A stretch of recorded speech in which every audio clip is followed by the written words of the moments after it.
Hello all member, Shri Swami Samarth सर्वांना। मी पूजा निवंगुने ठाण्यावरून video करत आहे।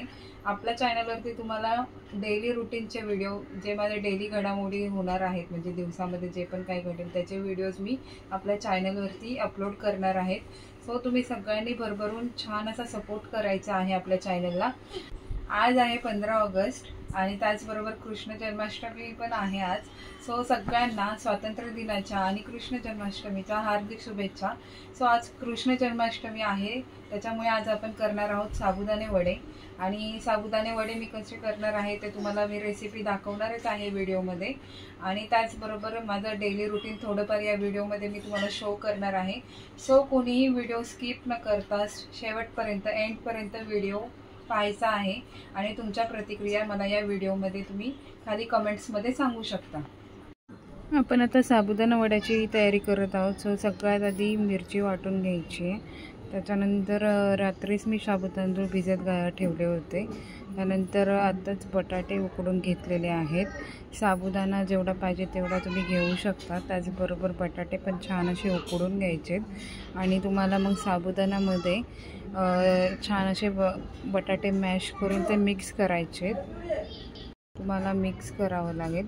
त्याचबरोबर तुम्हाला या साबुदाणा आणि बटाटासोबत तुम्हाला चवीनुसार मीठ, मिरची वाटलेली आपण जी मिरची आहे ती मिरची तुम्हाला मिक्स करायची आहे। मिरची आणि मीठ मिक्स केल्यानंतर तुम्हाला आपला शेंगदाण्याचा कूट असतो तो थोडासा जाडा भरडाच वाटून घ्यायचा आहे आणि त्याच्यामध्ये तुम्हाला मिरची, मीठ चवीनुसार तुम्ही तुमच्या चवीनुसार टाकू शकता। तुम्हाला किती तिखट लागतं त्याप्रमाणे तुम्ही मिरची टाकू शकता आणि त्याचबरोबर मीठ पण तुम्हाला तुमच्या चवीनुसार टाकायचं आहे। साबुदाणा, मिरची, मीठ सगळं तुम्ही एकदम प्रॉपर एकजीव करायचं आहे आणि ते जेवढं तुम्ही एकत्र मिक्स करणार तेवढं एकजीव झाल्याच्या नंतर वडे छान थापता येणार आहेत आणि वडे पण खूप सुंदर होणार आहेत। सो त्याच्यामुळे प्रॉपर तुम्हाला हे मिक्सिंग करायचं आहे। हे सगळं मिश्रण एकजीव झाल्याच्या नंतर खूप छान पद्धतीने वडे थापता येतात। सो मी आता सगळं मिक्स करत आहे प्रॉपर एकदम मिक्सिंगसाठी टाईम लागतो आणि थोडी मिरची कमी, म्हणजे तिखट कमी लागत होतं त्यामुळे थोडी मी मिरची ॲड केली। त्यानंतर थोडं मीठ पण ॲड केलं, कारण करताना थोडं टेस्ट करून पाहिलं, त्याच्यामुळे नंतर जेवढं पाहिजे तेवढं मी ॲड केलं। नंतर पाहू शकता वडे असे थापलेले आहेत, हे प्रॉपर एकदम छान थापून झालेले आहेत वडे। त्यानंतर आता पाहू शकता पूर्ण थापून झालेले आहेत माझे। त्यानंतर मी कढईमध्ये तेल तापायला ठेवलं होतं आणि थोडं तेल एकदम गरम व्हायला पाहिजे।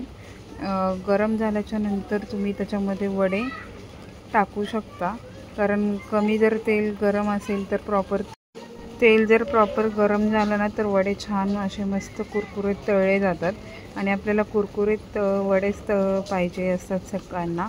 खूप सुंदर असे पाहू शकता लालसर वडे छान असे कुरकुरीत रेडी झालेले आहेत तळून। त्यानंतर मी पहिलं स्वामींना नैवेद्य दाखवला, त्यानंतर मग शौर्याला मी खायला दिलं आणि त्याला विचारलं की शौर्य कसे झालेत, तर त्याने वडे खाण्याच्या अगोदर पहिलं दहीच खाल्लं, त्याच्यानंतर तो बसला आणि दह्यासोबत मग त्याला साखर दिली होती आणि साखर त्याला खूप आवडते, त्याच्यामुळे त्याने दही आणि साखर थोडं टेस्ट करून पाहिलं कसं आहे ते।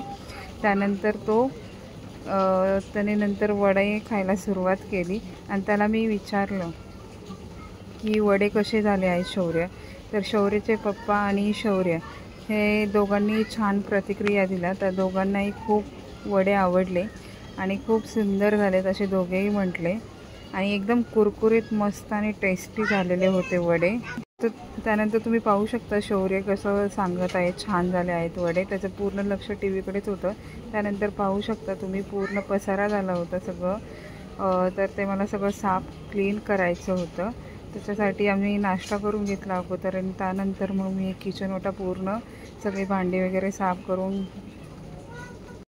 पहिल्यांदा भांडी घासून घेतली, त्यानंतर किचन ओटा परत सगळं गॅस वगैरे सगळं साफ करून घेतलं। त्यानंतर तुम्ही पाहू शकता एकदम क्लीन केलं आणि थोडा आम्ही दुपारी आराम केला। त्यानंतर आम्ही आता चाललो कोकणी पाड्याच्या शंकर मंदिरामध्ये, तिथे गेल्याच्या नंतर पण मी व्हिडिओ शूट करेल मंदिराचा। सो लास्टपर्यंत व्हिडिओ वॉच करायचा सगळ्यांनी। मंदिरामध्ये चाललो ना आपण.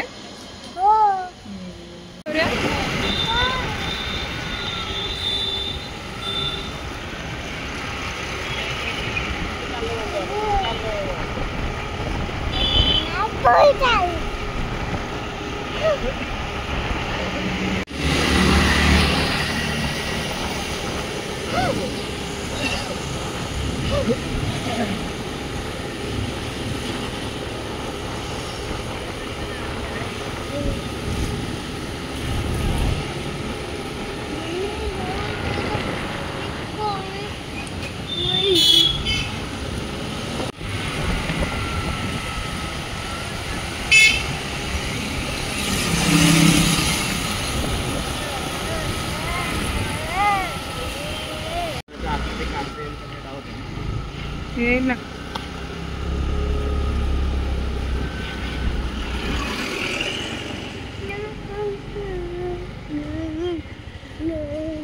आता आम्ही मंदिराच्या परिसरामध्ये पोहोचलो होतो. पाहू शकता निळकंठ महादेव मंदिर, जे की कोकणीपाड्यामध्ये आहे. खूप सुंदर असं मंदिर आहे, पहा तुम्ही.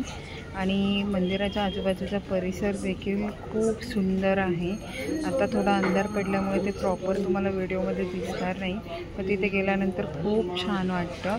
तुम्ही एकदा पाहू शकता व्हिडिओमध्ये. आजचा व्हिडिओ तुम्हाला कसा वाटला ते कमेंट्समध्ये नक्की सांगा.